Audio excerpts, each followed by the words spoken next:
Sebab itu saya pada hari ini bagi pak rakan-rakan saya datang, selain menyatakan penghargaan tak apa yang dilakukan, tapi meletakkan harapan yang sangat tinggi.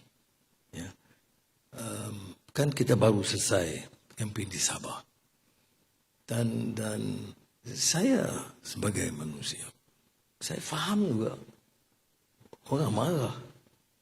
Dia kata, dengar menteri silih berganti, kerajaan silih berganti, Perdana Menteri silih berganti, air belum berganti.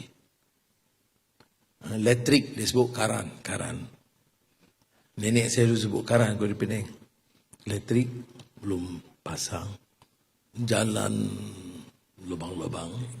Dan untuk semua projek lain yang melibatkan kementerian semua lain, unit penjelasan JPM akan pastikan mesyuarat bulanan di Kota Kinabalu.